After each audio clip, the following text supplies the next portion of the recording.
Genesis. I was close. I'm always one off. Genesis from the great state of Texas finished last year in 22nd place with their show Signal.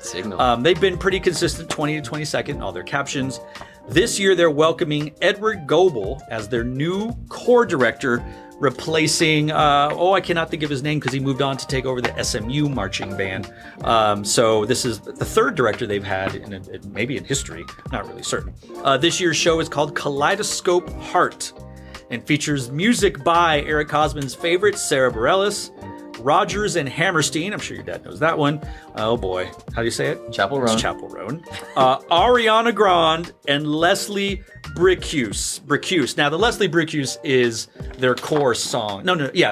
Pure Imagination from Willy Wonka or Charlie and the Chocolate Factory, whatever the first movie was. That's their core song, so I imagine they put that because they always put it in there. But Ariana, very popular. Chapel Roan, very popular. What do we think? What do we think about this?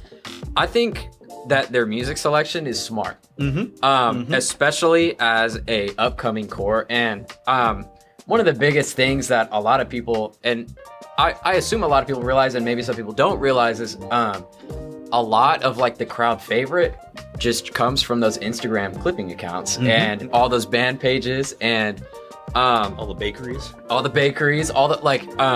but I think it's important, especially like you saw it like in the Blue Devils with the cutouts where they did a bunch of Pokemon appearing to the youth, and they had that one Pokemon song, and it was all over every social media, and everyone was reposting it. And I think this is smart, especially like trying to get that, like whenever they announce Genesis, you want the audience to be like, oh shoot, I saw some clips about this, and or all the high schoolers coming to the regionals and the super regionals and all of that, going Chapel Roan, like Ariana Grande, like that's gonna get their attention. I think that's really important, especially with keeping drum corps like alive for sure, getting the youth involved. But yeah, their coordinator, former director, I think he's just executive director now, Chris McGonigal, said something either last year or the year before that they've made a conscious effort to be entertaining, to be about the show.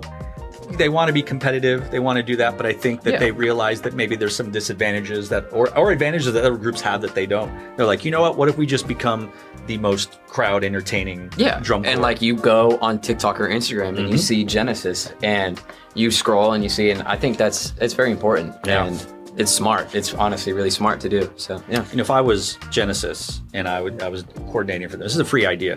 For their sound check, it would be the Sega sound that plays when you start the Sega Genesis. I realize you don't get it. It's fine. That one? Yeah. But that was like Nintendo days. That's what I would do. But it's real inside baseball. But that's fine. All right. Okay. Cool. You can use that for free, Chris.